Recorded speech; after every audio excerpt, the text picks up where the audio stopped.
Hey, what's up, everyone? How's everyone doing?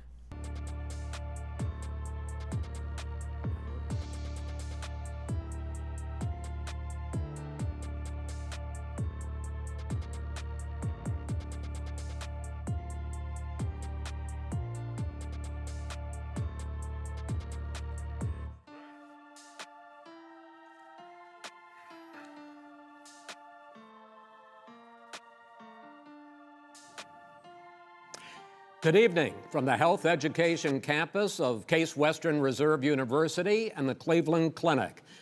I'm Chris Wallace of Fox News, and I welcome you to the first of the 2020 presidential debates between President Donald J. Trump and former Vice President Joe Biden. This debate is sponsored by the Commission on Presidential Debates. The commission has designed the format, 6 roughly 15-minute segments, with 2-minute answers from each candidate to the first question, then open discussion for the rest of each segment. Both campaigns have agreed to these rules. For the record, I decided the topics and the questions in each topic. I can assure you, none of the questions has been shared with the commission or the two candidates. This debate is being conducted under health and safety protocols designed by the Cleveland Clinic, which is serving as the health security advisor to the commission for all 4 debates. As a precaution, both campaigns have agreed the candidates will not shake hands at the beginning of tonight's debate. The audience here in the hall has promised to remain silent. No cheers, no boos or other interruptions, so we, and more importantly you, can focus on what the candidates have to say. No noise except right now, as we welcome the Republican nominee, President Trump, and the Democratic nominee, Vice President Biden.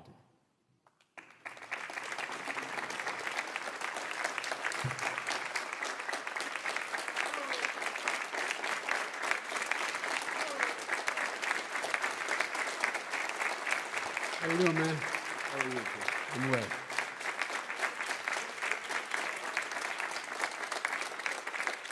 Gentlemen, a lot of people have been waiting for this night, so let's get going. Our first subject is the Supreme Court. President Trump, you nominated Amy Coney Barrett over the weekend to succeed the late Ruth Bader Ginsburg on the court.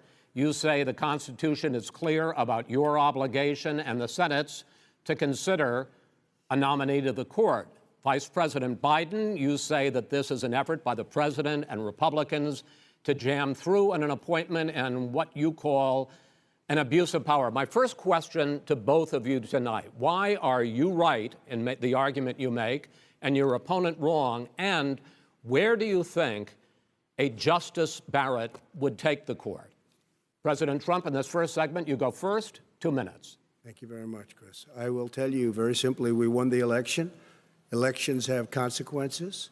We have the Senate, we have the White House, and we have a phenomenal nominee, respected by all, top academic, good in every way, In fact, some of her biggest endorsers are very liberal people from Notre Dame and other places. So I think she's going to be fantastic. We have plenty of time, even if we did it after the election itself. I have a lot of time after the election, as you know.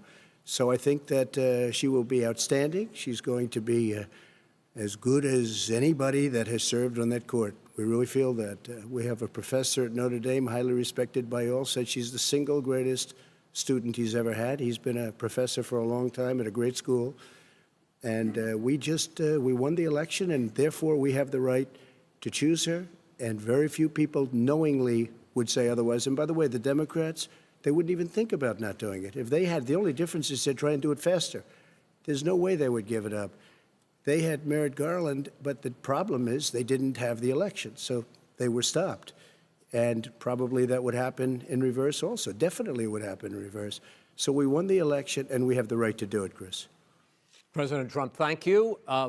Same question to you, Vice President Biden. You have 2 minutes.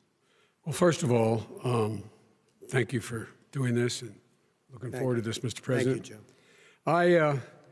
The American people have a right to have a say in who the Supreme Court nominee is. And that say occurs when they vote for United States senators and when they vote for the President of the United States. They're not going to get that chance now because we're in the middle of an election already. The election has already started. Tens of thousands of people have already voted. And so the thing that should happen is we should wait. We should wait and see what the outcome of this election is, because that's the only way the American people get to express their view is by who they elect as president and who they elect as vice president. Now, what's at stake here is the president's made it clear he wants to get rid of the Affordable Care Act. He's been running on that, he ran on that, and he's been governing on that. He's in the Supreme Court right now trying to get rid of the Affordable Care Act, which will strip 20 million people from having insurance, health insurance now, if it goes into court. And the justice, and I have nothing, I'm not opposed to the justice, she seems like a very fine person. But she's written before she went on the bench, which is her right, that she thinks that the Affordable Care Act is not constitutional. The other thing that's on the court, and if it's struck down, what happens? Women's rights are fundamentally changed. Once again, a woman could be pay more money because she has a pre-existing condition of pregnancy. They were able to charge a woman more for the same exact procedure a man gets. And that ended when we, in fact, passed the Affordable Care Act. And there's 100 million people who have pre-existing conditions, and they'll be taken away as well. Those pre-existing conditions, the insurance companies are going to love this. And so it's just not appropriate to do this before this election. If he wins the election and the Senate is Democrat or Republican, then he goes forward. If not, we should wait until February. All right. There aren't 100 million people with pre-existing conditions. As far as a say is concerned, the people already had their say. Okay, Justice Ginsburg said very powerfully, very strongly, at some point, 10 years ago or so, she said a president and the Senate is elected for a period of time, but a president's elected for 4 years. We're not elected for 3 years. I'm not elected for 3 years. So we have the Senate, we have a president. He's elected to the next during election. that period of time, we have an opening. I'm not elected for 3 years. I'm elected for 4 years. And the 100 million people, Joe, the 100 million people is totally wrong. I don't know where you got that number. The bigger problem that you have is that you're going to extinguish 180 million people with their private health care that they're very happy with. That's simply not true. Well, you're certainly going to socialist. You're going to socialist medicine. We're now into, gentlemen, we're now into open discussion. Open discussion. Open discussion. Yes, I agree. Go ahead, Vice President. Number one, he knows that what I proposed. What I proposed is that we expand Obamacare and we increase it. We do not wipe any, and one of the big debates we had with 23 of my colleagues trying to win the nomination that I won, were saying that Biden wanted to allow people to have private insurance still. They can, they do, they will under my proposal. It's not what you've said, But and it's not what your party has said. That is simply your party a lie. doesn't say it. Your party wants to go socialist medicine. My party is and me. socialist right healthcare. now, I am and the they're going to dominate party. you, Joe. You know that. I am the Democratic Party right now. The platform of the Not according Democratic to Party Harris. is what I, in fact, approved of. What I approved of. Now, here's the deal. The deal is that it's going to wipe out pre-existing conditions. And by the way, the 200,000 people that have died on his watch, how many of those have survived? Well, there's 7 million people that contracted COVID. What does it mean for them going forward if you strike down the Affordable Care Act? Joe, you've had 308,000 military people dying because you couldn't provide them proper health care in the military. So don't tell me about this. I'm happy to talk about this. And if you were here, it wouldn't be 200, it would be 2 million people because you were very late on the draw. You didn't want me to ban China, which was heavily infected. You didn't want me to ban all right, gentlemen, Europe, which was heavily infected. You would have been much later, Joe. Mr. President, much later. Mr. President. You're talking about 2 million people. You're not Mr. President, as the moderator, we are going to talk about COVID in the next segment, but go ahead. Let me finish. The point is that the president also is opposed to Roe v. Wade. That's on the ballot as well in the court. And so that's also at stake right now. And so the election is already You don't know it's begun. on the ballot. Why is it on the ballot? Because Why is it on the ballot? It's not on the ballot. It's on the ballot in the court. I don't think so. In the court. Well, there's nothing happening there. Donald, would you and just you don't be quiet know for a her minute? view on Roe v. Wade. You I don't know her view. Well, all right. Let's talk. We got a lot to unpack here, gentlemen. We got a lot of time. So on health care, and then we'll come back to Roe v. Wade. All right. Mr. President, the Supreme Court will hear a case a week after the election in which the Trump administration, along with 18 state attorneys general, are seeking to overturn Obamacare, to end Obamacare. You have spent the last... Because they want to give good health care. If I may ask my question, sir. Good health care. Over the last 4 years, you have promised to repeal and replace Obamacare, but you have never in these 4 years come up with a plan, a comprehensive plan to replace Obamacare. Of course I have. Well, I got rid of the individual mandate. I'm going to give you an opportunity. I got rid of the individual mandate, which was a big chunk of Obamacare. That is absolutely a big thing. That was the worst part of Obamacare. Sir, Chris, that was the worst part of Obama. Let me ask my question. Well, I'll ask Joe. The individual mandate was the most unpopular aspect of Obamacare. I got rid of it. I'd like you and we will protect people with President, I'm the moderator of this conditions. debate, and I would like you to let me ask my question, and then you can answer your question. Go ahead.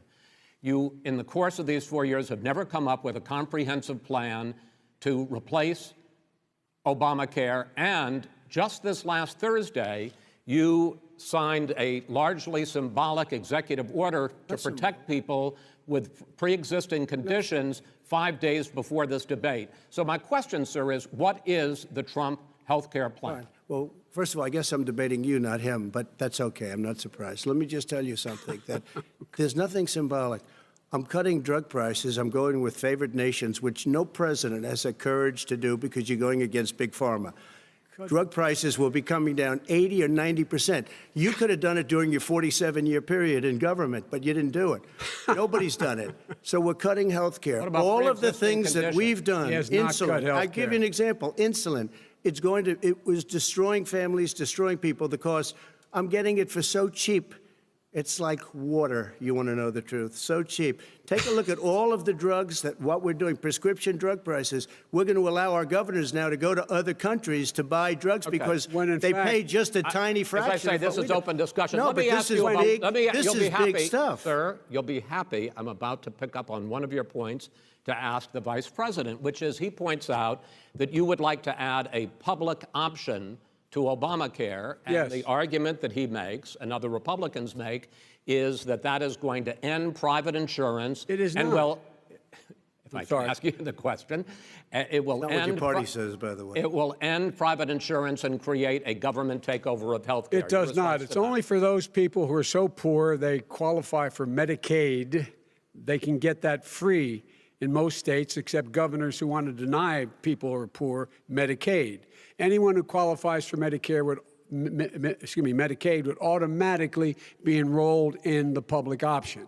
The vast majority of the American people would still not be in that option, number one. Joe, you agreed with Bernie Sanders, who's far left, on the manifesto, we call it, and that gives you socialized medicine. Look, hey, I'm not going to listen to him. The fact of the matter is, I beat Bernie Sanders. Not by much. I beat him a whole hell of a lot. I'm here standing facing you, old buddy. Pocahontas would have left 2 days early. You would have lost every primary. All he knows how to do is Super Tuesday. You got very lucky. Here's the deal.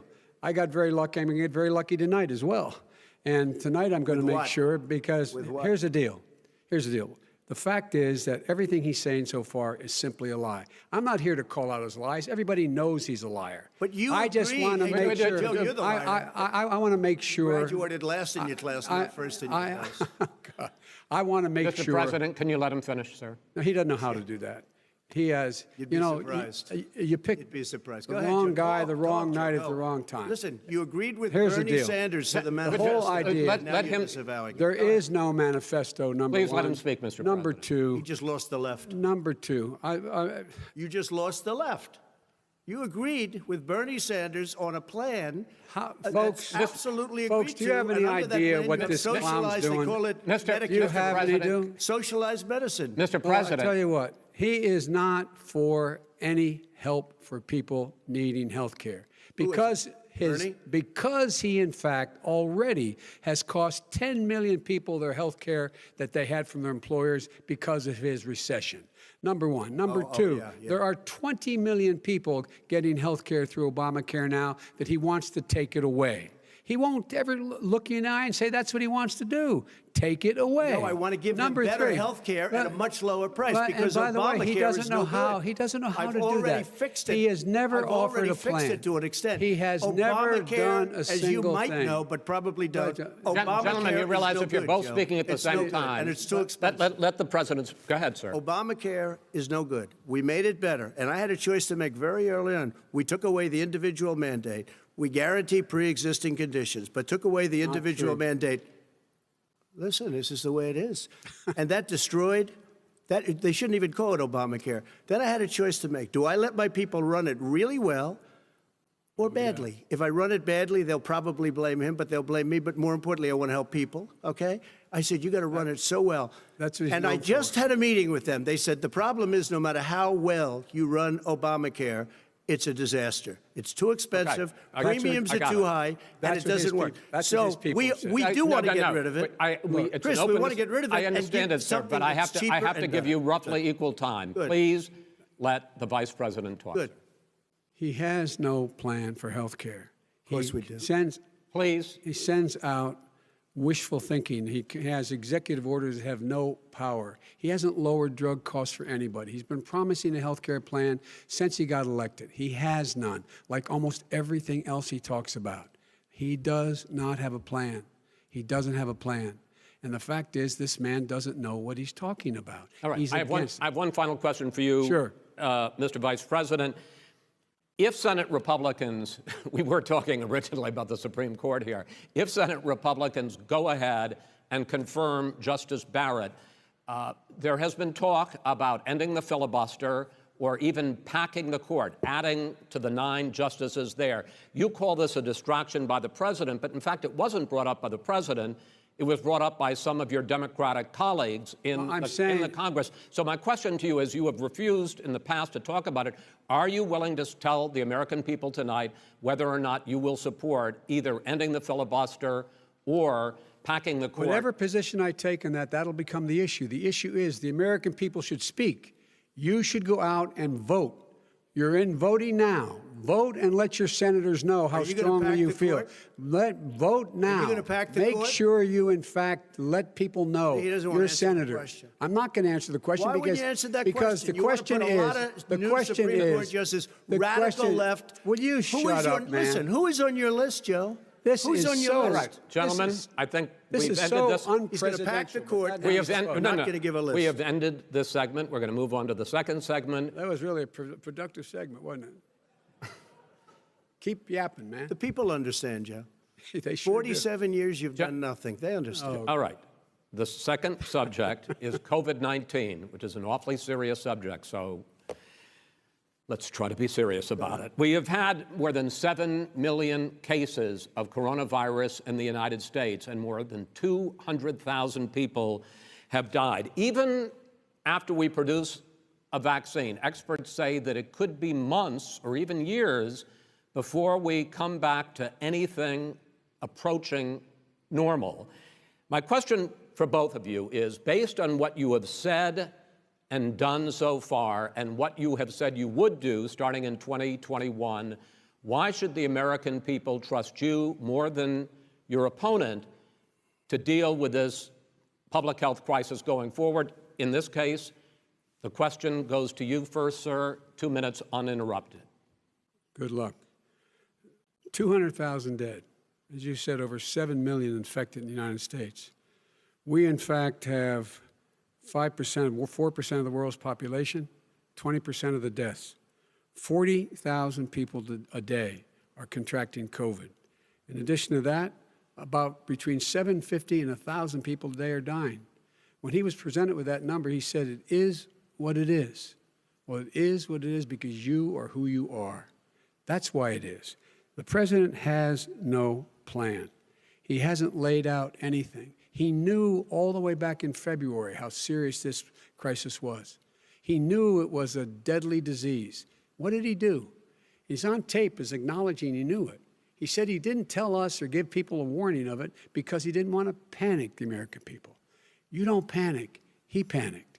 In addition to that, what did he do? He went in and we were insisting that the people we had on the ground in China should be able to go to Wuhan and determine for themselves how dangerous this was. He did not even ask Xi to do that. He told us what a great job Xi was doing. He said we owe him a debt of gratitude for being so transparent with us. And what did he do then? He then did nothing. He waited and waited and waited. He still doesn't have a plan. Wrong. I laid out Sir, back it's in 2 March minutes. exactly So what we wrong. should be doing. And I laid out again in July what we should be doing. We should be providing all the protective gear possible. We should be providing the money the House has passed in order to be able to go out and get people the help they need to keep their businesses open schools that cost a lot of money. You should get out of your bunker and get out of the sand trap and get in your golf course and go in the Oval Office and bring together the Democrats and Republicans and fund what needs to be done now to save lives. So if we would have listened to you, You have 2 minutes, sir. if we would have listened to you, the country would have been left wide open. Millions of people would have died, not 200,000, and one person is too much. It's China's fault. It should have never happened. They stopped it from going in, but it was China's fault. And by the way, when you talk about numbers, you don't know how many people died in China. You don't know how many people died in Russia. You don't know how many people died in India. They don't exactly give you a straight count, just so you understand. But if you look at what we've done, I closed it, and you said he's xenophobic. He's a racist, and he's xenophobic because you didn't think I should have closed our country. Wait Wait a minute. It's his 2 minutes. You didn't think we should have closed our country because you thought it was terrible. You wouldn't have closed it for another 2 months. By my doing it early, in fact, Dr. Fauci said, President Trump saved thousands of lives. Many of your Democrat governors said, President Trump did a phenomenal job. We worked with the governor. Oh, really? Go take a look. The governors said I did a phenomenal job. Most of them said that. In fact, people that would not be necessarily on my side said that. President Trump did a phenomenal job. We did. We got the gowns. We got the masks. We made the ventilators. You wouldn't have made ventilators. And now we're weeks away from a vaccine. We're doing therapeutics already. Fewer people are dying when they get sick. Far fewer people are dying. We've done a great job. The only thing I haven't done a good job, and that's because of the fake news. No matter what you say to them, they give you bad press on it. It's just fake news. They give you good press. They give me bad press because that's the way it is, unfortunately. But let me just tell you something. I don't care. I've gotten used to it. But I'll tell you, Joe, you could never have done the job that we did. You don't have it in your blood. You could have never done that job. I know how to do the job. I know how to get the job Well, you didn't do very well in swine flu. H1N1, you were a disaster. Your own chief of staff said you were a disaster. 14,000 people died, not 200,000. There was no economic recession. Sir, you made a There was no lethal recession. disease, You made a by the way. point. Let him answer it. And there was no one, we didn't shut down the economy. This is his economy he's shut down. The reason it's shut down is because, look, you folks at home, how many of you got up this morning and had an empty chair at the kitchen table because someone died of COVID? How many of you were in a situation where you lost your mom or dad and you couldn't even speak to them? You had a nurse holding a phone up so you could, in fact, say goodbye. You would have lost far more people. Far more people. And, you would have been and by the way, months late. your own, You were his months behind me, own Joe. CDC director says we could lose as many as another 200,000 people between now and the end of the year. And he held up, he said, if we just wear a mask, we can save half those numbers, just a mask. And by the way, in terms of the whole notion of a vaccine, we're for a vaccine, but I don't trust him at all, nor do you. I know you don't. What we trust is a scientist. You don't we trust Dr. Johnson Fauci. & Johnson, Pfizer? Okay, by the way, gentlemen, let me move on to questions about the future because you both have touched on two of the questions I'm going to ask. Focusing on the future first, President Trump, you have repeatedly either contradicted or been at odds with some of your government's own top scientists. The week before last, the head of the Centers for Disease Control, Dr. Redfield, said it would be summer before the vaccine would become generally available to the public. You said that he was confused and mistaken. Those were your two words. Yeah. But Dr. Slaoui, the head of your Operation Warp Speed, has said exactly the same thing. Are they both wrong? Well, I've spoken to the companies, and we can have it a lot sooner. It's a very political thing because people like this would rather make it political than save lives. It is a very political thing. I've spoken to Pfizer. I've spoken to all of the people that you have to speak to. We have great Moderna, Johnson & Johnson, and others. They can go faster than that by a lot. become very political because the left, or I don't know if I call them left, I don't know what I call them. So you're suggesting that the head of your Operation Warp Speed, Dr. Slawi... I disagree with him. Yeah, no, I disagree with both of them. And he didn't say that. He said it could be there, but it could also be much sooner. I had him in my office 2 days ago. He talked about the summer, sir, before it's generally available, just like He Dr. said it's a Redfield. possibility that we'll have the answer before November 1st. It could also be I'm talking after about when it's that. generally available, not when Well, it'll we're be. going to deliver it right away. We have the military all set up. Logistically, they're all set up. We have our military that delivers soldiers, and they can do 200,000 a day. They're going to be This delivering is the the same vaccine. man It's who all told set you up. by Easter this would be gone away. By the warm weather, it'd be gone. Miraculous, like a miracle. And by the way, maybe you could inject some bleach in your arm, and that would take care of it. This is the same man. That was said sarcastically, That was and you know that. That was said sarcastically. And so here's the deal. This man is talking about a vaccine. Every serious company is talking about maybe having a vaccine done by the end of the year. But the distribution of that vaccine will not occur until sometime beginning or the middle of next year to get it out, if we get the vaccine. And pray God we will.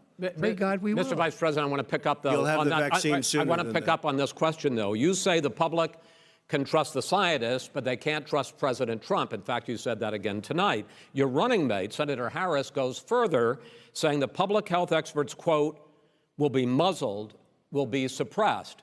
Given the fact that polls already show that people are concerned about the vaccine and are reluctant to take it, are you and your running mate, Senator Harris, contributing to that fear? No more than the question you just asked him. You pointed out.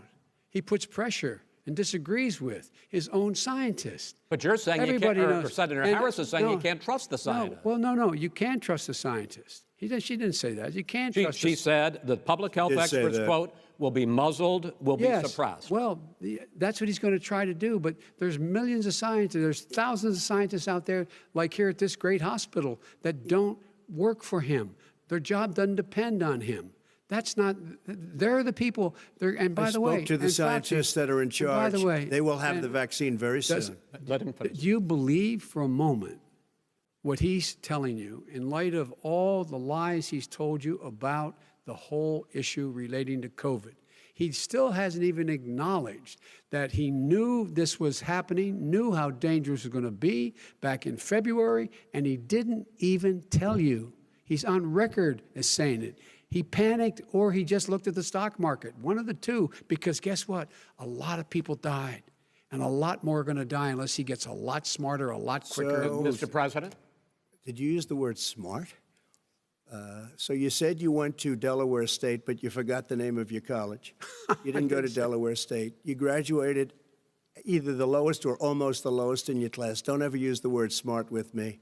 Don't ever use that word. Oh, give me a break. Because you know what? There's nothing smart about you, Joe. 47 years, you've done nothing. Let's have this debate. And if We'll you see would have who's had, let me just tell you something, Joe. No, if you would have had the charge of what I was put through, I had to close the greatest economy in the history of our country. And by the way, now it's being built again. See, and it's We're going to going get up to the fast. economy in the next segment, sir. Okay.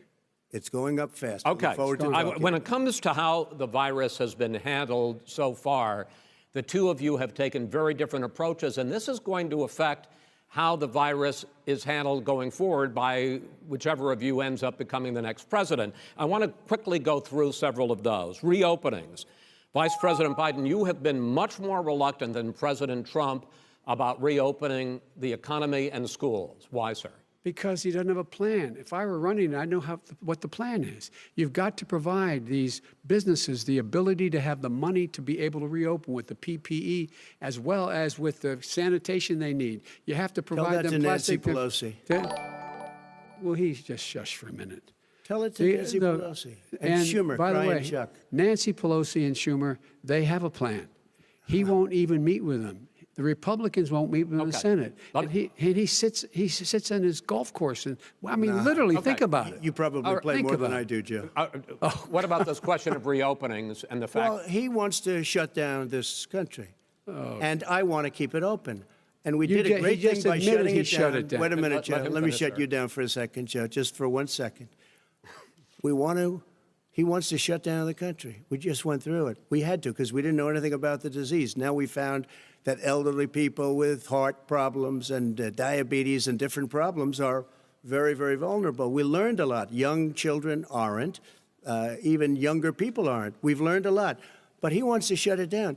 More people will be hurt by continuing. If you look at Pennsylvania, if you look at certain states that have been shut down, they have Democrat governors all. One of the reasons they're shut down is because they want to keep it shut down until after the election on November 3rd. I want to move on to another because subject. it's a I want to move political on to another I subject. gotta respond. But those states are not doing well that are shut down Which is right gotta now. respond to that. President Trump, you have begun to increasingly question the effectiveness of masks as a disease preventer.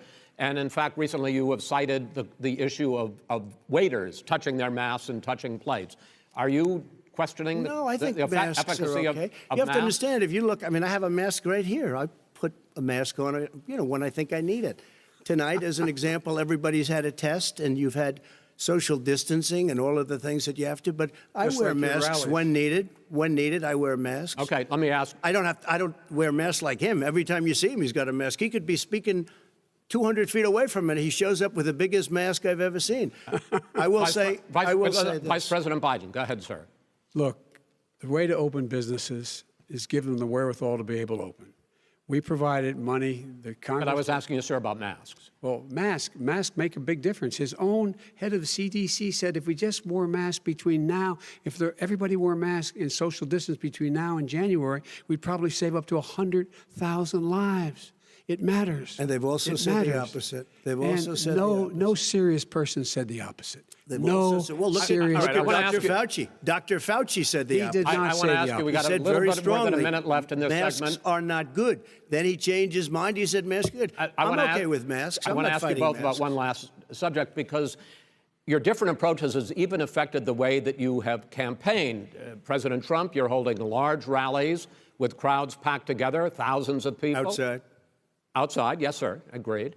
Vice President Biden, you are holding much smaller events with Because nobody will show up. people with. Well, it's true. Nobody shows up to his rallies. All right. In any case, why you holding the big rallies? Why you not? You go first, sir. Because people want to hear what I have to say. I mean, But are you I've not done a worried great about it job spreading as a disease? president, and I'll have 35,000 people show up at airports. We use airports. Are you and not worried hangars, about and we the have a disease lot of issues, people. sir? Well, so far we have had no problem whatsoever. It's outside. That's a big difference, according to the experts. And we do them outside. We have tremendous crowds, as you see. I mean, and literally on 24 hours' notice. And Joe does the circles and has 3 people someplace. Okay. By the way, did you see sir. one of the last big rallies he has? And a reporter came up to him to ask him a question. He said, no, stand back. Put on your mask. Put on a mask. Have you been tested? I'm way far away from those other people. That's what he said. I can't. I'm going to be okay. He's not worried about you. He's not worried about the people out there breathing in one another. We've had no negative cheek to effect. jowl. No negative effect. We've had no negative effect. And we've had 35,000, 40,000 All right. people wanna at these rallies. Just Yes. quickly finish up, because I want to move on to our next. Yes, I would. He's been totally irresponsible the way in which he has handled the social distancing and people wearing masks, basically encouraged them not to. All right. He's a fool on this. If you could get the crowds, you would have done the same thing. But you can't. Nobody cares. Gentlemen, can we move on Nobody to the cares. Gentlemen, can we move on to the economy? Yes. The economy. Enjoy this country. You know, a lot of people, between drugs and alcohol and depression, when you start shutting it down, you take a look at what's happening at some of your Democrat-run states where they have these tough shutdowns. And I'm telling you, it's because they don't want to open it. One of them came out last week. You saw that.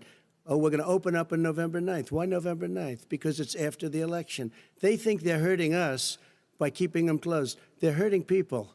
People know what to do. They can social distance. They can wash their hands. They can wear masks. They can do whatever they want. But they got to open these states up. When you look at North Carolina, when you look, and these governors are under siege, Pennsylvania, Michigan, and a couple of others, you got to open these states up. It's not fair. You're talking about almost, it's like being in prison. And you look at what's going on with divorce, look at what's going on with alcoholism and drugs. It's a very, very sad thing. And he'll close down the whole country. This guy will close down the whole country and destroy our country. Our country is coming back incredibly well, setting records as it does it. We don't need somebody to come in and say, let's shut it down. All right. Your 2 minutes, sir. We're now moved to you. As I said, posing the question, the president says it's a V-shaped recovery. You say it's a K-shaped recovery. What's the difference? The difference is millionaires and billionaires like him in the middle of the COVID crisis have done very well.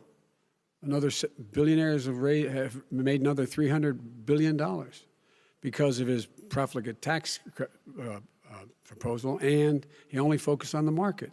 But you folks at home, you folks living in Scranton and Claymont and all the small towns and working class towns in America, how well are you doing? This guy paid a total of $750 in taxes. Sir, wait, no, sir, it's his wrong statement. Yeah, I understand. You've agreed to the 2 minutes, so please let him have it. Do I get my time back? The fact is that he has, in fact, worked on this in a way that he's going to be the first president of the United States to leave office having fewer jobs in his administration than when he became president. Fewer jobs than when he became president. First one in American history. Secondly, the people who have lost their jobs are those people who have been on the front lines, those people who have been saving our lives, those people who have been out there dying, people who've been putting themselves in the way to make sure that we could all try to make it. And the idea that he is insisting that we go forward and open when you have almost half the states in America with a significant increase in COVID deaths and COVID cases in the United States of America. And he wants to open it up more. Why does he want to open it up? Why doesn't he take care of the American? You can't fix the economy until you fix the COVID crisis. And he has no intention of doing anything about making it better for you all at home in terms of your health and your safety. Schools, why aren't schools open? Because it costs a lot of money to open them safely. You know, they were going to give, his administration was going to give the teachers and school students masks. And then they decided, no, couldn't do that because it's not a national emergency. Not a national emergency. They've done nothing to help small businesses. Nothing. They're closing. 1 in 6 is now gone. He ought to get on the job and take care of the needs of the American people so we can open safely. All right. Your time is up, sir. Well, we're going to get to... I have to respond to that. Well, you both had 2 minutes, sir. Excuse me, he made a statement. So did you. People want their schools open. They don't want to be shut down. They don't want their state shut down. They want their restaurants. I look at New York. It's so sad what's happening in New York. It's almost like a ghost town, and I'm not sure it can ever recover what they've done in New York. People want their places open. They want to get back to their lives. They'll be careful, but they want their schools open. I'm the one that brought back football. By the way, I brought back Big Ten football. It was me, and I'm very happy to do it. And people of Ohio are very proud of me. And you know how I found out? When he took Gentlemen, we're going to ad. get to your economic plans going forward in a moment. But first, Mr. President, as you well know, there's a new report that in 2016, the year you were elected president, and 2017, your first year as president, that you paid $750 a year in federal income tax each of those years. I know that you pay a lot of other taxes, but I'm asking you the specific question. Is it true that you paid $750 in federal income taxes each of those 2 years? I paid millions of dollars in taxes, millions of dollars of income tax. And let me just tell you, there was a story in one of the papers. I paid $38 million 1 year. I paid $27 million. Show us your tax returns. I went... you'll see it as soon as it's finished. You'll see it. You know, if you want to go to the Board of Elections. There's a 118-page or so report that says everything I have, every bank I have, I'm totally under-leveraged because the assets are extremely good, and we have a very, I built a great company. I'm asking you a specific question, which is... But let me tell you... I understand all of that. I understand all of that. No, Mr. President. Go ahead. I'm asking you a question. Will you tell us how much you paid in federal income taxes in 2016 and 2017? Millions of dollars. You paid millions of dollars? Millions of dollars, So yes. not 750? Millions of dollars, and you'll get to see it. And you'll get to see it. But let me just tell you, Chris, let me just tell you something, that it was the tax laws. I don't want to pay tax. Before I came here, I was a private developer. I was a private business people. Like every other private person, unless they're stupid, they go through the laws, and that's what it is. He passed a tax bill that gave us all these privileges for depreciation and for tax credits. We build a building and we get tax credits like the hotel on Pennsylvania Avenue. You get a massive, which, by the way, was given to me by the Obama administration, if you can believe that. Now, the man got fired right after that happened. But Vice President Biden, you want to respond? Yeah, I do want to respond. Look, the tax code that made him, put him in a position that he pays less tax than a school teacher makes on the money a school teacher makes is because of him he says he's smart because he can take advantage of the tax code. And he does take advantage of the tax code. That's why I'm going to eliminate the Trump tax cuts. And I'm going to eliminate those tax cuts and make sure that we invest in the people who, in fact, need the help. People out there need help. But why didn't you do it over the last 25 years? Because you weren't president. Because you weren't president screwing things up. You were a senator. And You're by the way, worst you were president America has ever had. Hey, Come Joe, on. let me just tell you, Joe. I've done more in 47 months. I've done more than you've done in 47 years, Joe. We've done things that you never even thought of doing, including fixing the broken military that you gave me, including taking care of your vets. Mr. President, we're talking about the economy. I'd like to ask you about your plans going forward because, Mr. Vice President, your economic plan, if you were to be elected president, focuses a lot on big government, big taxes, big spending. I want to focus first on the taxes. You propose more than $4 trillion over a decade in new taxes on individuals making more than $400,000 a year and on corporations. President Trump says that that kind of an increase in taxes is going to hurt the economy as it's just coming out of a recession. Well, just take a look at what the analysis done by Wall Street firms. Points out that my economic plan would create 7 million more jobs than his in 4 years, number one. And number two, it would create an additional $1 trillion in economic growth because it would be about buying American. That we're going to make this federal government spend $600 billion a year on everything from ships to steel to buildings and the like. And under my proposal, we're going to make sure that every penny of that has to be made by a company But respectfully, sir, I'm talking about taxes, not spending. By the way, I'm going to eliminate a significant number of the tax. I'm going to make the corporate tax 28%. It shouldn't be 21%. You have 91 companies, in the Fortune 500 who don't pay a single penny in tax, making billions of dollars. Why didn't you do it before when you were vice president with Obama? Because you, in fact, passed that.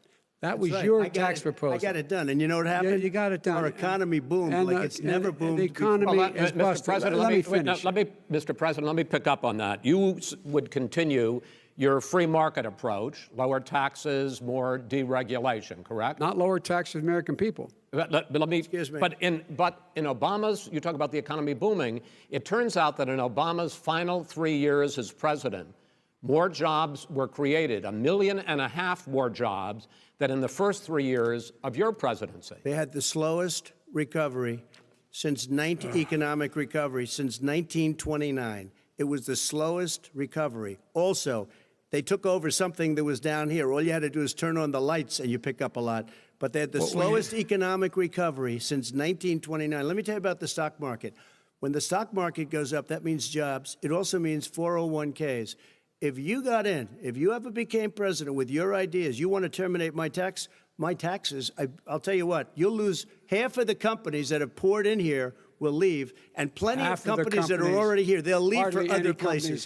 They will leave, and you will have a depression, the likes of which you've never seen. Look, we inherited the worst recession short of a depression in American history.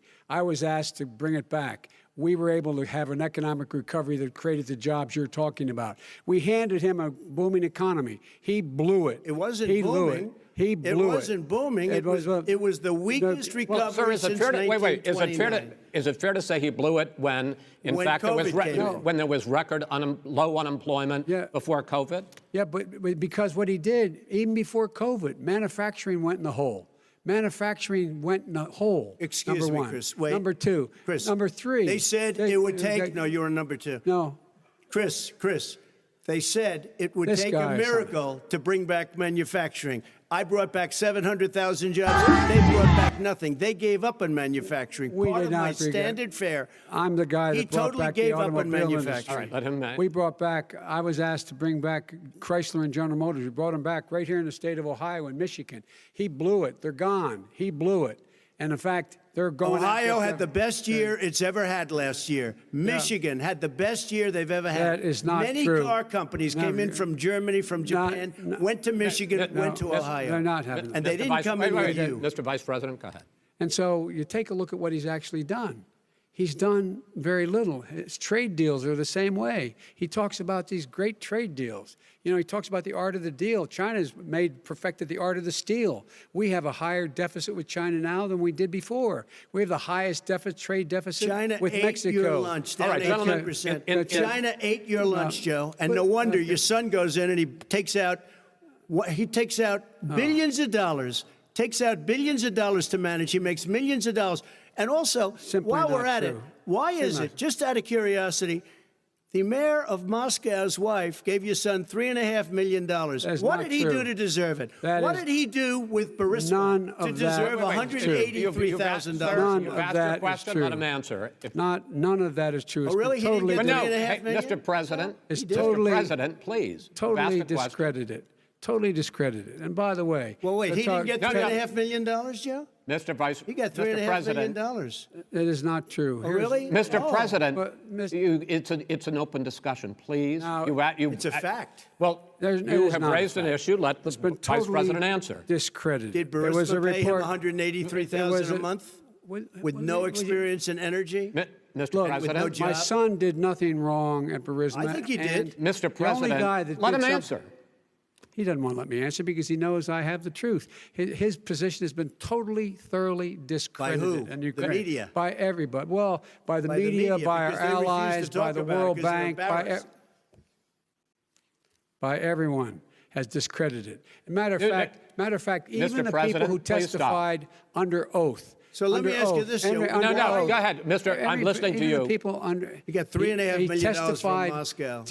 He testified under oath in his administration, said, I did my job and I did it very well. Oh, I really? did it I'd like to know honorably. who they are. Well, I'll give you the list I'll of the fire people who them. testified. No, go ahead, sir. Sure, you've already fired most of them because they did a Some good because job. some people don't do well, a good here's job. With you, Go they ahead. say You get here's the wait a deal. minute. You get the final word, Mr. Well, it's hard to get any word in with this clown. Excuse me, this. Hey, this let me just person. tell you. No. Mr. President. $3.5 Mr. million, President, Joe. That is simply. Why did not he true. deserve $3.5 million It from did- Moscow? Look, here's the deal. We want to talk about families and ethics. I don't want to do that. I mean, his family we could talk about all night. His family's My already. family, No, let him go. my family already lost wrote- a fortune by Go coming down ahead. and helping Go us ahead. with Go ahead, government. sir. And that's Every- such a. they're right that's here. Mr. That's President. such Every a great. single one of them lost This a is not fortune about by President. my coming and family or helping his us family. with It's government. about your family, They the didn't American collect $3.5 people. million He for doesn't. nothing. That's not true. It doesn't want to talk about what you need. You, the American people. It's about you. That's what we're talking about. you here. should All right, Not that's the end of the Shouldn't have segment. taken the money. We're moving on. He didn't take them. Well, Vice it's a very- President, but Chris, no, can I be honest? It's a very important Try to be question. honest. No, He I- stood I- up. No, he stood up. the answer to and the he question is no. threatened Ukraine. No, sir. With $1 billion, if you don't That get rid of is the press. you know what, you're- absolutely wait, not stop. You're on true. tape doing it. You're going to You're on have tape. True. Gentlemen. Is- I hate to raise Chris, my voice, he's but on it seems tape. to be, why should I be different than the two of you? So here's the Got a deal. good point. We have 6 segments. We have ended that segment. We're going to go to the next segment. In that segment, you each are going to have 2 uninterrupted moments. In those 2 uninterrupted minutes, Mr. President, you can say anything you want. I'm going to ask a question about race, but if you want to answer about something else, go ahead. But I think that the country would be better served if we allowed both people to speak with fewer interruptions. I'm appealing to you, sir, to do that. Well, and him too. Well, frankly, you've been doing more interrupting Well, that's than he all right, has. but he does plenty. Well, less than, sir, less there's than. plenty. No, less than you have. Let's please continue on. The issue of race. Vice President Biden, you say that President Trump's response to the violence in Charlottesville 3 years ago, when he talked about very fine people on both sides, was what directly led you to launch this run for president. Oh, yeah, sure. President Trump, you have often said that you believe you have done more for black Americans than any president, with the possible exception of Abraham Lincoln. My question for the two of you is, why should voters trust you rather than your opponent to deal with the race issues facing this country over the next 4 years? Vice President Biden, you go first. It's about equity and equality. It's about decency. It's about the Constitution. And we have never walked away from trying to require equity for everyone, equality for the whole of America. But we've never accomplished it. But we've never walked away from it like he has done. It is true. The reason I got in the race is when those people, close your eyes, remember what those people look like coming out of the fields carrying torches, their veins bulging, just spewing anti-Semitic bile, and accompanied by the Ku Klux Klan. A young woman got killed. And they asked the president what he thought. He said there were very fine people on both sides. No president has ever said anything like that. It is who's now, 2 minutes, sir. Second point I'd make to you is that when Floyd was killed, when Mr. Floyd was killed, there was a peaceful protest in front of the White House. What did he do? He came out of his bunker, had the military use tear gas on him so he could walk across to a church and hold up a Bible. And then what happened after that? The bishop of that very church said that it was a disgrace. The general who was with him said all he ever wants to do is divide people, not unite people at all. This is a president who has used everything as a dog whistle to try to generate racist hatred, racist division. This is a man who, in fact, you talk about helping African Americans. 1 in 1,000 African Americans has been killed because of the coronavirus. And if he doesn't do something quickly, by the end of the year, 1 in 500 will have been killed. 1 in 500 African Americans. This man is the savior of African Americans. This man cares at all. This man's done virtually nothing. Look, the fact is that you have to look at what he talks about. You have to look at what he did. And what he did has been disastrous for the African American community.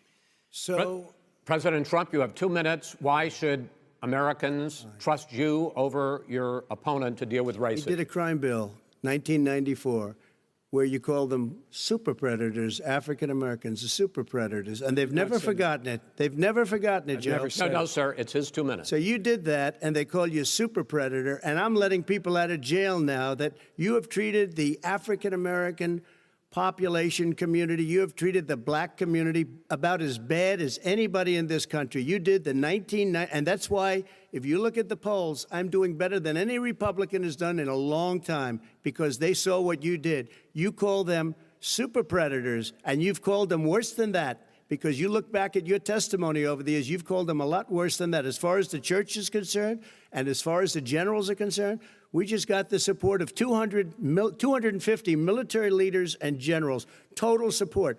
Law enforcement, almost every law enforcement group in the United States. I have Florida, I have Texas, I have Ohio, I have Portland. The sheriff just came out today and he said, I support President Trump. I don't think you have any law enforcement. You can't even say the word law enforcement, because if you say those words, you're going to lose all of your radical left supporters. And why aren't you saying those words, Joe? Why don't you say the words law enforcement? Because you know what? If they called us in Portland, we would put out that fire in a half an hour, but they won't do it because they're run by radical left Democrats. If you look at Chicago, if you look at any place you want to look, Seattle, they heard we were coming in the following day, and they put up their hands, and we got back Seattle. Minneapolis, we got it back, Joe, because we believe in law and order, but you don't. The top 10 cities and just about the top 40 cities are run by Democrats and, in many cases, radical left. And they've got you wrapped around their finger, Joe, to a point where you don't want to say anything about law and order. And I'll tell you what, the people of this country want and demand law and order, and you're afraid to even say it. All right. I want to return to the question of race. Vice President Biden, after the grand jury in the Breonna Taylor case decided not to charge any of the police with homicide, you said it raises the question, quote, whether justice could be equally applied in America. Do you believe that there is a separate but unequal system of justice for blacks in this country? Yes, there is. There's systemic injustice in this country, in education and work and in in law enforcement and the way in which it's enforced. But look, the vast majority of police officers are good, decent, honorable men and women. They risk their lives every day to take care of us. But there are some bad apples. And when they occur, when they find them, they have to be sorted out. They have to be held accountable. They have to be held accountable. And what I'm going to do as President of the United States is call together an entire group of people at the White House, well, everything from the civil rights groups to the police officers, to the police chiefs, and we're going to work this out. We're going to work this out so we change the way in which we have more transparency in when these things happen. These cops aren't happy to see what happened to George Floyd. These cops aren't happy to see what happened to Breonna Taylor. Most don't like it. But we have to have a system where people are held accountable. And by the way, violence in response is never appropriate. Never appropriate. Peaceful protest is. Violence is never appropriate. All right. What is peaceful protest? When they run through the middle of a town and burn down your stores and kill people all over the place, and you say peaceful protest? President Trump, No, it's I'm not not, asking. but you say it is. President Trump, I'd like to continue with the Yes, issue go of ahead, race. I please. promise we're going to get to the issue of law and order in a moment. This month, your administration directed federal agencies to end racial sensitivity training that addresses white privilege or critical race theory. Why did you decide to do that, to end racial sensitivity training? And do you believe that there is systemic racism in this country, sir? I ended it because it's racist. I ended it because a lot of people were complaining that they were asked to do things that were absolutely insane, that it was a radical revolution that was taking place in our military, in our schools, all over the place, and you know it, and so does everybody else. And he would know. What is radical about racial sensitivity training, sir? If you were a certain person, you had no status in life. It was sort of a reversal. And if you look at the people, we were paying people hundreds of thousands of dollars to teach very bad ideas and, frankly, very sick ideas. And really, they were teaching people to hate our country. And I'm not going to do that. I'm not going to allow that to happen. We have to go back to the core values of this country. They were teaching people that our country is a horrible place, it's a racist place, and they were teaching people to hate our country. And I'm not going to allow that to happen. Vice President Biden? Nobody's doing that. He's the racist. You just don't know. Here's the deal. I know a lot more about this than he does. Let him finish. The fact is that there is racial insensitivity. People have to be made aware of what other people feel like, what insults them, what is demeaning to them. It's important to people know. They don't want to. Many people don't want to hurt other people's feelings, but it makes a big difference. It makes a gigantic difference in the way a child is able to grow up and have a sense of self-esteem. It's a little bit like how this guy and his friends look down on so many people. They look down their nose on people like Irish Catholics like me and grew up in Scranton. They look down on people who don't have money. They look down on people who are of a different faith. They look down on people who are a different color. In fact, we're all Americans. The only way we're going to bring this country together is bring everybody together. There's nothing we cannot do if we do it together. We can take this on and we can defeat racism in America. President Trump, sir. During the Obama-Biden administration, there was tremendous division. There was hatred. You look at Ferguson, you go to many places. Look at Oakland. Look what happened in Oakland. Look what happened in Baltimore. Look what happened. Frankly, it was more violent than what I'm even seeing now. Oh, my but Lord. The reason is that ridiculous. the Democrats that run these Absolutely cities ridiculous. don't want to talk like you about law and order. Violent and you crime, still haven't mentioned. violent Are you in crime. favor of law and order? I'm in favor of law. You follow it. Are you in favor of law and order? Go yes, ahead, I'm say in it. favor. You Everybody's asked a in favor question, of let him finish. Law He and order. loses Law lefty. and No, order. Let him answer. Law and order with justice, where people get treated fairly. Okay. And the fact of the matter is, violent crime went down 15% in our administration. All right. It's gone up on his watch. Went down much more in ours. All right, we're now. He is president of the President, you're going United to. States of America. Mr. President, every record in the Mr. book. President, you're going to be very happy because And the we're now going to talk about law and order. Places we had trouble were Democratic-run cities. That's and exactly so- my question. Democratic- There has been a dramatic increase in homicides in America this summer particularly, and you often blame that on Democratic mayors and Democratic governors, but in fact there have been equivalent spikes in Republican-led cities like Tulsa and Fort Worth. So the question is this really a party issue? I think it's a party issue. You can bring in a couple of examples, but if you look at Chicago, what's going on in Chicago, where 53 people were shot and 8 died, shot. If you look at New York, where it's going up like nobody's ever seen anything, the numbers are going up 100, 150, 200%.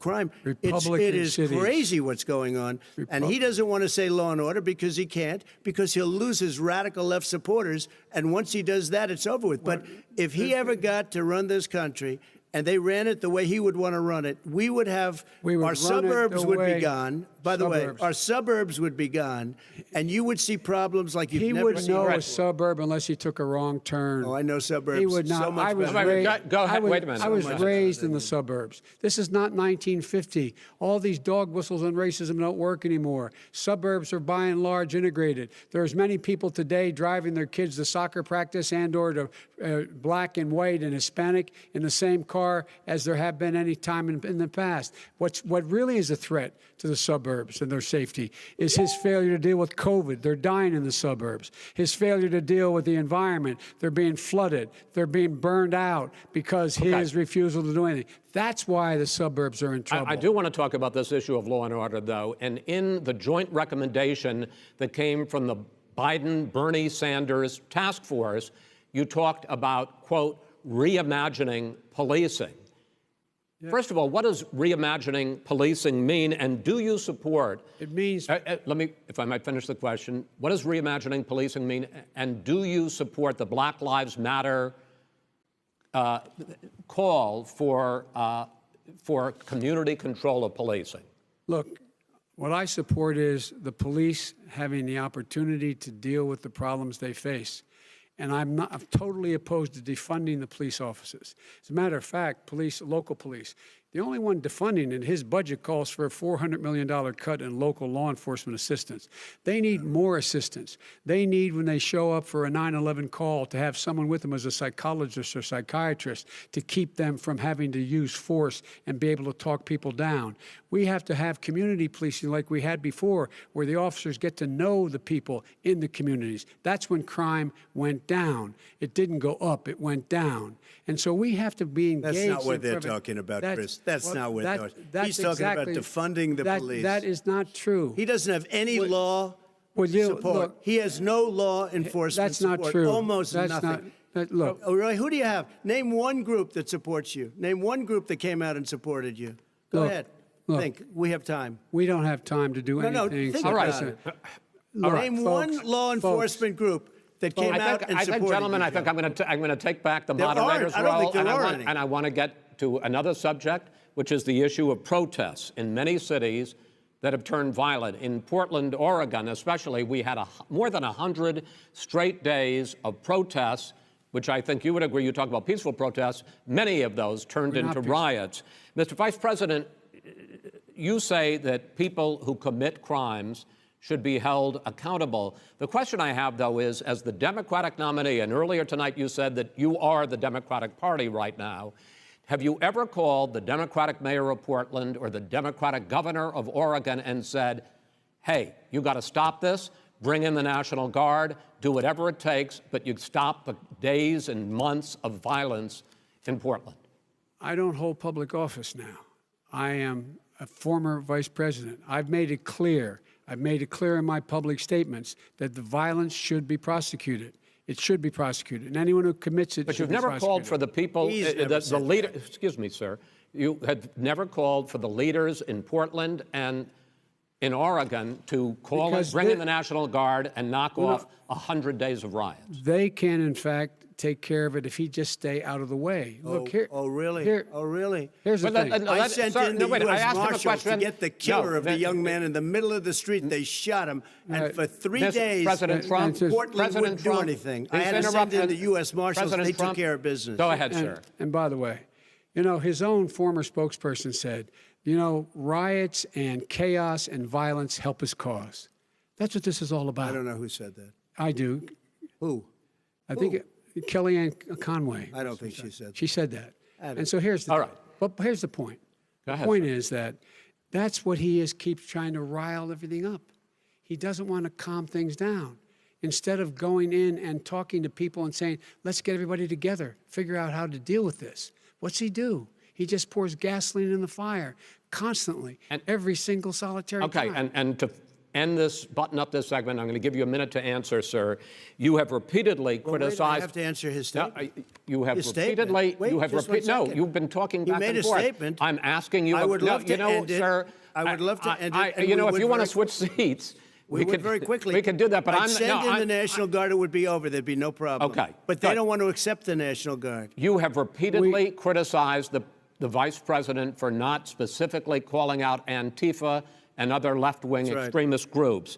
But are you willing tonight to condemn white supremacists and militia groups and to say that they need to stand down and not add to the violence in a number of these cities, as we saw in Kenosha and as we've seen in Portland? Sure, Are you I'm willing prepared to do that, specifically but do it? Well, I go would ahead, say sir. I would say almost everything I see is from the left wing, not from the right wing. what are you- If what are you saying? I'm willing to do anything. I want to see Well, peace. then do it, sir. Say it. Do it. Say it. Do you want to call him? What do you want to call him? Give me a name. Give me a White name. Go ahead. supremacists and Who would white you like me to supremacists. condemn? White Proud Boys. supremacists and right-wing Proud militia. Boys, stand back and stand by. But I'll tell you what. Somebody's got to do something about Antifa and the left, because this is not a right-wing problem. His This own is a left-wing. FBI director This said is the a threat left-wing of Go ahead, problem. white Go ahead, sir. supremacists. Antifa's an idea, not an organization. Oh, you gotta be not kidding. militia. That's what Oh, really? his It's an idea.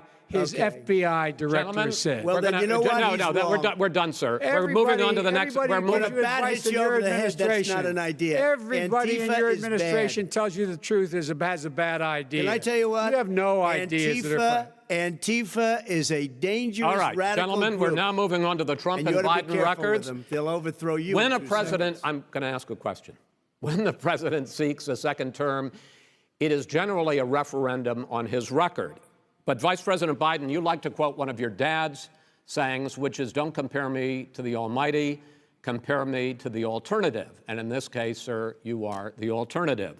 Looking at both of your records, I'm going to ask each of you, why should voters elect you president over your opponent? In this segment, President Trump, you go first, 2 minutes. Because there has never been an administration or president who has done more than I've done in a period of 3.5 years. And that's despite the impeachment hoax. And you saw what happened today with Hillary Clinton, where it was a whole big con job. But despite going through all of these things, where I had to fight both flanks and behind me and above, there has never been an administration that's done what I've done. The greatest, before COVID came in, the greatest economy in history, lowest unemployment numbers. Everything was good. Everything was going. And by the way, there was unity going to happen. People were calling me for the first time in years. They were calling and they were saying, it's time maybe. And then what happened? We got hit, but now we're building it back up again. A rebuilding of the military, including Space Force and all of the other things. A fixing of the VA, which was a mess under him. 308,000 people died because they didn't have proper health care. It was a mess. And we now got a 91% approval rating at the VA, our vets. We take care of our vets. But we've rebuilt our military. The job that we've done, and I'll tell you something, some people say maybe the most important. By the end of the first term, I'll have approximately 300 federal judges and Court of Appeals judges, 300, and hopefully 3 great Supreme Court justices. That is a record, the likes of which very few people, and you know one of the reasons I'll have so many judges? Because President Obama and him left me 128 judges to fill. When you leave office, you don't leave any judges. That's like, you just don't do that. They left 128 openings, and if I were a member of his party, because they have a little different philosophy, I'd say if you left us 128 openings, you can't be a good president, you can't be a good vice president. But I want to thank you because it gives us almost, it'll probably be above that number by the end of this term. 300 judges, it's a record. Looking at both your records, why should voters elect you president as opposed to President Trump? You have 2 minutes uninterrupted. Under this president, we become weaker, sicker, poorer, more divided, and more violent. When I was vice president, we inherited a recession. I was asked to fix it. I did. We left him a booming economy, and he caused the recession. With regard to being weaker, the fact is that I've gone head-to-head with Putin and made it clear to him we're not going to take any of his stuff. He's Putin's puppy. He still refuses to even say anything to Putin about the bounty on the heads of American soldiers. Your son got $3.5 million. And by the way, my son... Wait a minute. Mr. President, your campaign agreed to both sides would get 2-minute answers uninterrupted. Well, your side agreed to it, and why don't you observe what your campaign agreed to as a ground rule, okay, sir? He never keeps his word. Can you add No, back no, I'm not asking. That was a rhetorical question. Can you Go add ahead, back sir. 30 seconds? Yeah, yes, Okay. you may have. All right. Go ahead. So, thirdly, we're poor. The billionaires have gotten much more wealthy by a tune of over $300 to $400 billion more just since COVID. You in the home, you got less. You're in more trouble than you were before. In terms of being more violent, when we were in office, there were 15% less violence in America than there is today. He's President of the United States. It's on his watch. And with regard to more divided, the nation can't stay divided. We can't be this way. And speaking of my son, the way you talk about the military, the way you talk about them being losers and being and just being suckers. My son was in Iraq. He spent a year there. He got the Bronze Star. He got the Conspicuous Service Medal. He was not a loser. He was a patriot, and the people left behind there were heroes. Really? And I resent. Are you talking like about hell. Hunter? Are you talking about Hunter? I'm talking about my son, Beau Biden. You're talking about. I don't know Beau. I know Hunter. Yeah, Hunter got thrown out of the military. He was thrown out, dishonorably discharged. That's not true. He wasn't dishonorably. Cocaine use. And he didn't have a job until you became vice president. And once you became vice president, he made a fortune in Ukraine, in China, in Moscow, that is simply and various not other places. True. He made a fortune. Gentlemen, my son, and he didn't have a job. My son, like a lot of people we know at home, had a drug problem. He's overtaken it. He's fixed it. He's worked on it, and I'm proud of him. But why was he given tens of millions of dollars? But he wasn't given tens of millions of dollars. That is totally discredited. We've already been totally discredited. We've already been through this. I think the American people would rather hear about more substantial subjects. Well, you know, as the moderator, sir, I'm going to make a judgment call here. Gets $3.5 million from the mayor of Moscow. Let's talk about not true. Gentlemen, that report is totally discredited. Mitt Romney on that committee said it wasn't worth taxpayers' money, that report. It was written for political reasons. You know, I'd like to talk about climate change. So would I. Okay. The forest fires in the West are raging now. They have burned millions of acres. They have displaced hundreds of thousands of people. When state officials there blame the fires on climate change, Mr. President, you said, I don't think the science knows. Over your 4 years, you have pulled the U.S. out of the Paris Climate Accord. You have rolled back a number of Obama environmental records. What do you believe about the science of climate change? And what will you do in the next 4 years to confront it? I want crystal clean water and air. I want beautiful, clean air. We have now the lowest carbon. If you look at our numbers right now, we are doing phenomenally. But I haven't destroyed our businesses. Our businesses aren't put out of commission. If you look at the Paris Accord, it was a disaster from our standpoint. And people are actually very happy about what's going on because our businesses are doing well. As far as the fires are concerned, you need forest management in addition to everything else. The forest floors are loaded up with trees, dead trees that are years old, and they're like tinder, and leaves and everything else. You drop a cigarette in there, the whole forest burns down. You've got to have forest management. What do you You've got to have cuts. What do you believe about the science of climate change, sir? I believe that we have to do everything we can to have immaculate air, immaculate water, and do whatever else we can that's good. You know, we're planting 1 billion trees, the Billion Tree Project, and it's very exciting for a lot of people. You believe that human pollution, greenhouse gas emissions contributes to the global warming of this planet? I think a lot of things do, but I think to an extent, yes. But I also think we have to do better management of our forests. Every year, I get the call, California's burning. California's burning.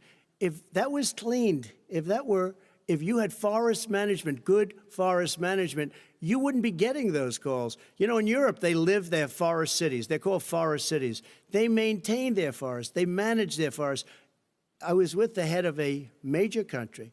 It's a forest city. He said, sir, we have trees that are far more, they ignite much easier than California. There shouldn't be that problem. I spoke with the governor about it. I'm getting along very well with the governor.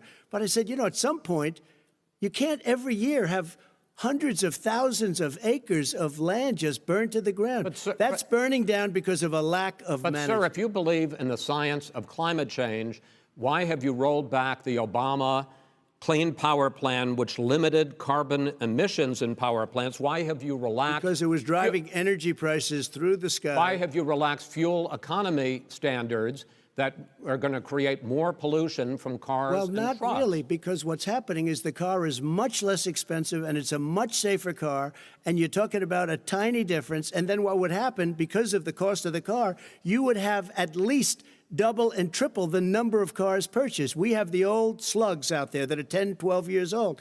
If you did that, the car would be safer. It would be much cheaper by $3,500. In the case of California, they've simply ignored No, but you would take a lot of cars rollback off the market because people would be able to afford a car.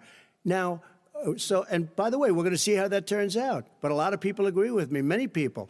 The car has gotten so expensive because they have computers all over the place for an extra little bit of gasoline. And, and I'm okay with electric cars, too. I think I'm all for electric cars. I've given big incentives for electric cars. But what they've done in California is just crazy. Right. Vice President Biden, I'd like you to respond to the president's climate change record, but I also want to ask you about a concern. You proposed $2 trillion in green jobs. You talk about new limits, not abolishing, but new limits on fracking, ending the use of fossil fuels to generate electricity by 2035, and zero net emission of greenhouse gases by 2050. The president says a lot of these things would tank the economy and cost millions of jobs. He's absolutely wrong, number one. Number two, if in fact, during our administration, the Recovery Act, I was in charge, able to bring down the cost of renewable energy to cheaper than or as cheap as coal and gas and oil. Nobody's going to build another coal-fired plant in America. No one's going to build another oil-fired plant in America. They're going to move to renewable energy, number one. Number two, we're going to make sure that we are able to take the federal fleet and turn it into a fleet that's run on their electric vehicles. Making sure that we can do that, we're going to put 500,000 charging stations and all of the highways that we're going to be building in the future. We're going to build an economy that, in fact, is going to provide for the ability us to take 4 million buildings and make sure that they, in fact, are weatherized in a way that, in fact, they'll emit significantly less gas and oil because the heat will not be going out. There's so many things that we can do now to create thousands and thousands of jobs. We can get to net zero in terms of energy production by 2035. Not only not costing people jobs, creating millions of good paying jobs, not $15 an hour, but prevailing wage, by having a new infrastructure that, in fact, is green. And the first thing I will do, I will rejoin the Paris Accord. I will join the Paris Accord because with us out of it, look what's happening. It's all falling apart. And talk about someone who has no relationship with foreign policy. Brazil, the rainforests of Brazil are being torn down, are being ripped down. More carbon is absorbed in that rainforest than every bit of carbon that's emitted in the United States. Instead of doing something about that, I would be gathering up and making sure we had the countries of the world coming up with $20 billion and say, here's $20 billion. Stop tearing down the forest. And if you don't, then you're going to have significant economic consequences. What about the argument that President Trump basically says that you have to balance environmental interests and economic interests, and he's drawn his line? Well, he hadn't drawn a line. He still, for example, makes sure that he wants to make sure that methane's not a problem. You can now emit more methane without it being a problem. Methane. This is a guy who says that you don't have to have mileage standards for automobiles that exist now. This is a guy who says that, well, the fact that it's all true. And here's the deal. He's talking about the Green New Deal, and it's not $2 billion or $20 billion, as you said. It's $100 trillion. I'm talking about where they the want to rip Biden down plan. Go for a buildings minute, and then you can go. and rebuild the building. No, It's the that is dumbest, not- most that ridiculous, is not where the case. airplanes are out of minute, sir. business, That's it. where two-car systems are out, where they Not want true. to take out the cows, too. Not That's true. not true either, right? Not this is true. this is a $100 Simply, trillion. look, That's more money than our is- country could make in that is 100 simply years if we're not going by. the case. All right, let It will me destroy our because I country. actually wait a minute, sir. I actually have studied your plan, and it includes upgrading 4 million buildings, weatherizing 2 million homes over 4 years, building 1.5 million energy-efficient homes. So the question becomes: the president is saying, I think some people who support the president would say that sounds like it's going to cost a lot of money and hurt the economy. What it's going to do is going to create thousands and millions of jobs, good-paying jobs. But let him finish, sir. He doesn't know how to do that. $100 They- billion. The fact is, it's going to create millions of good-paying jobs, and these tax incentives to people for people to weatherize, which he wants to get rid of. It's going to make the economy much safer. Look how much we're paying now to deal with the hurricanes. By the way, he has an answer for hurricanes. He said maybe we should drop a nuclear weapon on them. They may. I never said that That's at all. he did say. You made it up. And here's the deal. You make up a lot of things. We are going to be in a position where we can create hard, good jobs by making sure the environment is clean and we all are in better shape. We spend billions of dollars now, billions of dollars on floods, hurricanes, rising seas. We're in real trouble. Look what's happened just in the Midwest with these storms that come through and wipe out entire sections and counties in Iowa. They didn't happen before. They're because of global warming. We make up 15% of the world's problem. We, in fact, but the rest of the world, we've got to get them to come along. That's why we have to get back into the Paris Accord. All right, gentlemen. Wait a minute, Chris. So why didn't he do it for 47 years? You were vice president. Why didn't you get the world? China sends up real dirt into the air. Russia does. India does. They all do. We're supposed to be good. And by the way, he made a couple of statements. The Green New Deal is $100 trillion, That is not not $20 my billion. plan. That's the Green well, New you want to Deal rebuild every is building. not my plan. You want to All rebuild right. every. If he knew anything wait, about, wait. if he Gentlemen, knew He anything made a about, statement about the military. He said I said something about the military. He and his friends made it up, and then they went with it. I never said it. Okay. That is What not he true. did Sir, is he you're done said in this segment. he called Mr. the military Vice President, stupid bastards. I and he did said not it on say tape. that. He said Mr. stupid Please, bastards. He sir, said it. stop. I would never I say would that play to it. the Stop. military. Play it. Go ahead.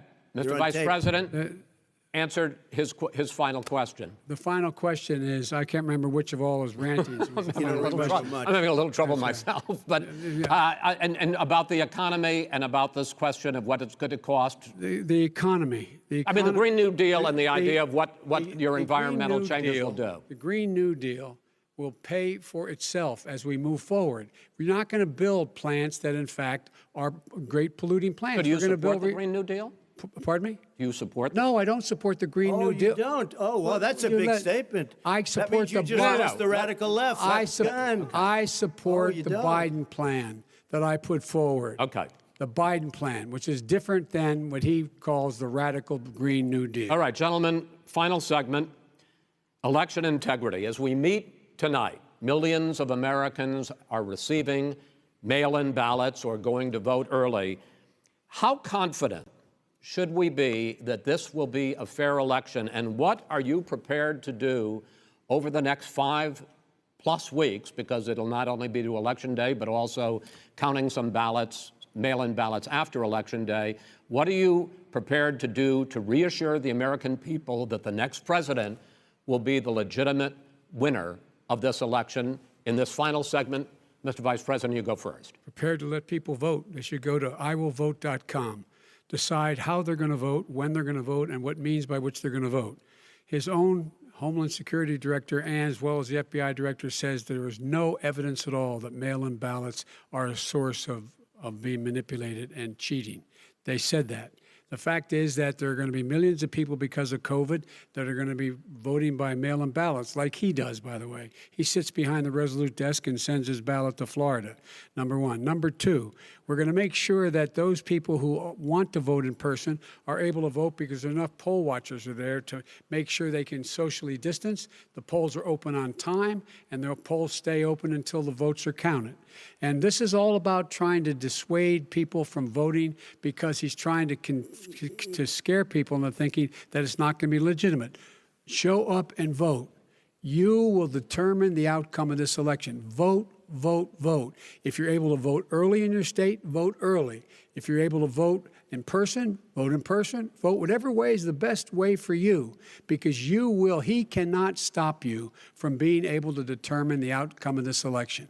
And in terms of whether or not when the votes are counted, and they're all counted, that will be accepted. If I win, that will be accepted. If I lose, that'll be accepted. But by the way, if in fact he says he's not sure what he's going to accept, well, let me tell you something. It doesn't matter, because if we get the votes, it's going to be all over. He's going to go. He can't stay in power. It won't happen. It won't happen. So vote. Just make sure you understand you have it in your control to determine what this country is going to look like the next 4 years. Is it going to change, or you get 4 more years of these lies? Mr. President, 2 minutes. So when I listened to Joe talking about a transition, there's been no transition from when I won. I won that election. And if you look at crooked Hillary Clinton, if you look at all of the different people, there was no transition, because they came after me trying to do a coup.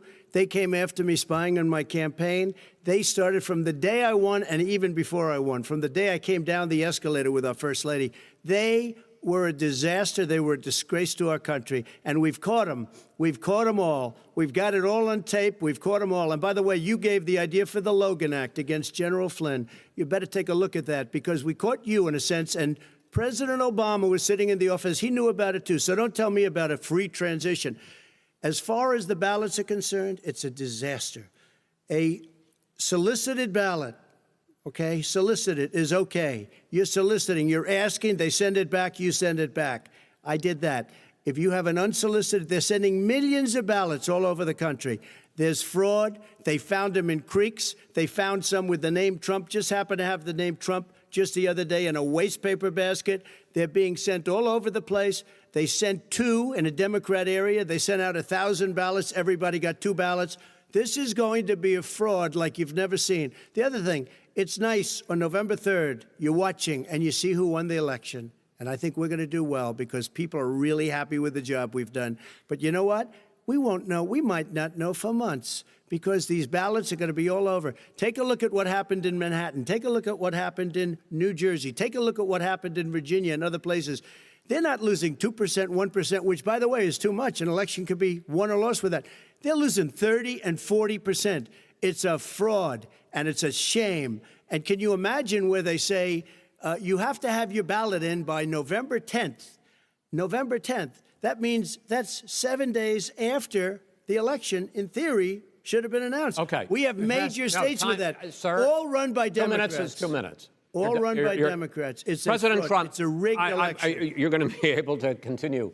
You have been charging for months that mail-in balloting is going to be a disaster. You say it's rigged, that it's going to lead to fraud. But in 2018, in the last midterm election, 31 million people voted mail-in voting. That was a quarter, more than a quarter, of all the voters that year cast their ballots by mail. Now that millions of mail-in ballots have gone out, what are you going to do about it? And are you counting on the Supreme Court, including a Justice Barrett, to settle any dispute? Yeah, I think I'm counting on them to look at the ballots, definitely. I hope we don't need them in terms of the election itself. But for the ballots, I think so, because what's happening is incredible. I read today, where at least 1% of the ballots for 2016 were invalidated. They take them, we don't like them, we don't like them. But what are you going to do about it? There are millions of ballots going out right now. What you do is you go and vote. You do a solicited ballot, and that's okay, or you go and vote. I'm asking you about the fact that millions of people You go and vote. You go and vote, but like what I'm saying is, like they used to in the old. Millions of people. You either do, Chris, a solicited ballot where you're sending it in, they're sending it back, and you're sending. They have mailmen with lots of it. Did you see what's going on? Take a look at West Virginia, mailmen selling the ballots. They're being sold. They're being dumped in rivers.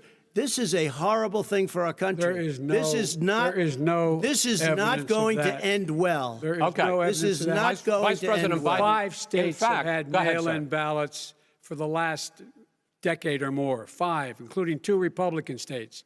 And you don't have to solicit the ballot. It's sent to you. It's sent to your home. What we're saying is, they're saying is that it has to be a postmark by the time, by Election Day. If it doesn't get in till the 7th, 8th, 9th, it still should be counted. He's just afraid of counting the votes because he knows You're what the wrong. outcome You're is. wrong. I want to continue with you on I this, love counting Vice the President votes. Biden. Chris, he's so wrong when he makes a statement like that. Excuse me, Vice President Biden. The biggest problem, in fact, over the years with mail-in voting has not been fraud historically. It has been that sizable numbers, sometimes hundreds of thousands of ballots are thrown out because they have not been properly filled out, or there is some other irregularity, or they missed the deadline. So the question I have is, are you concerned that the Supreme Court, with a Justice Barrett, will settle any dispute? I'm concerned that any court would settle this because here's the deal. When you get a ballot and you fill it out, you're supposed to have an affidavit. If you didn't know, you have someone say that this is me.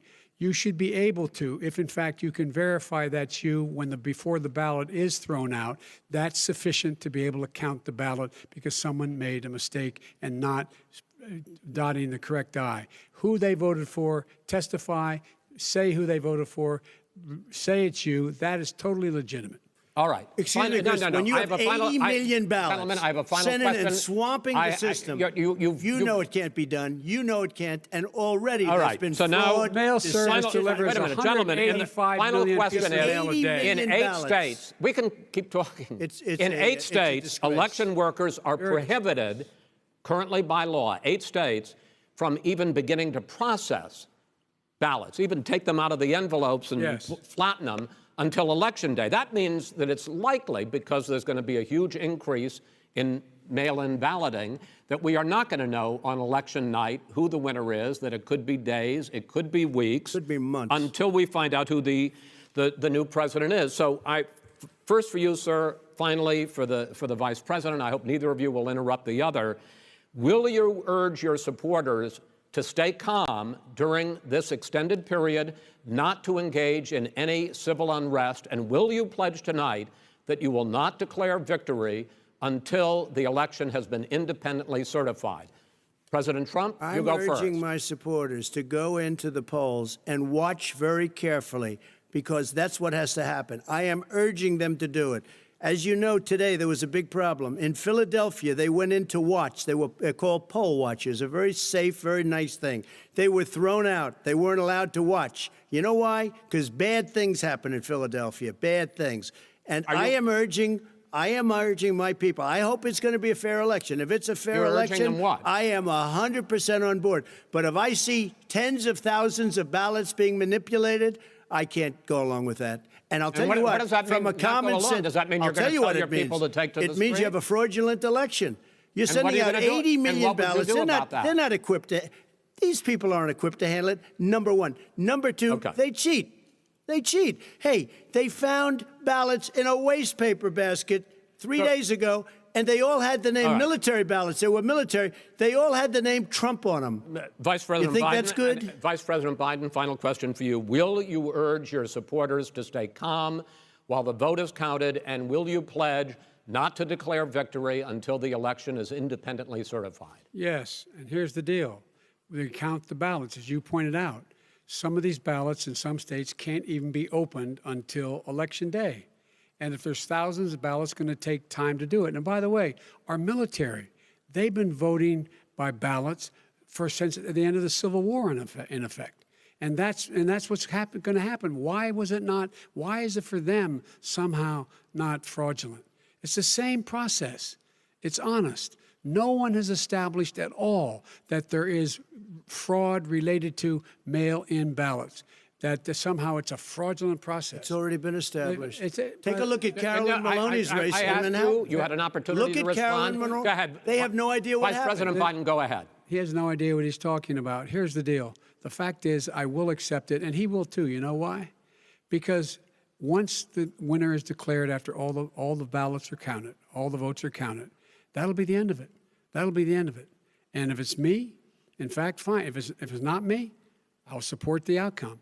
And I'll be a president not just for the Democrats. I'll be a president for Democrats and Republicans. And this guy, I want to see an honest ballot count. Gentlemen, you say that's the end of Chris, it? This is the end of this debate? Honest ballot count. We're going to leave it there. Too.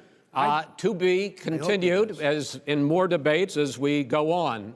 President Trump, Vice President Biden, it's been an interesting hour and a half. I want to thank you both for participating in the first of 3 debates that you have agreed to engage in. We want to thank Case Western Reserve University and the Cleveland Clinic for hosting this event. The next debate, sponsored by the Commission on Presidential Debates, will be 1 week from tomorrow, October 7th, at the University of Utah in Salt Lake City. The 2 vice presidential nominees, Vice President Mike Pence and Senator Kamala Harris, will debate at 9 p.m. Eastern that night. We hope you watch. Until then, thank you and good night.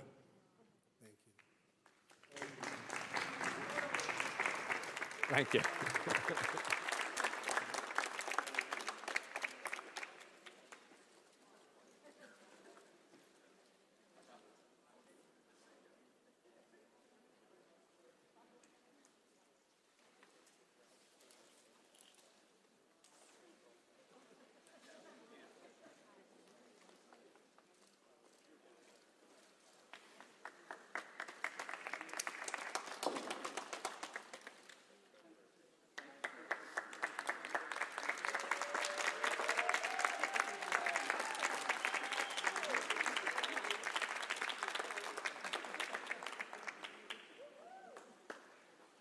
Trump, the greatest president of all time.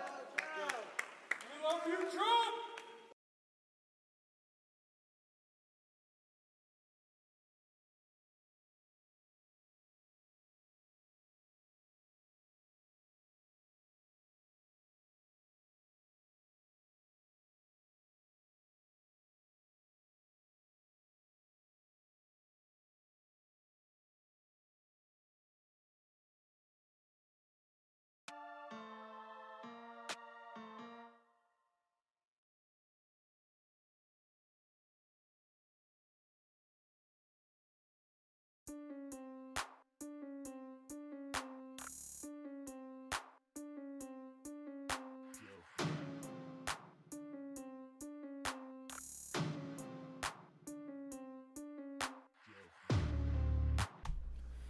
What's up, everyone?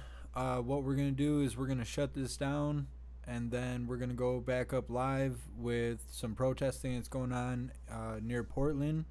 So make sure you subscribe, that way you're notified when we go live in a couple minutes. Thank you guys for all being here. I really appreciate everyone that donated. You guys are what's keeping the channel going, so big thank you to all of you.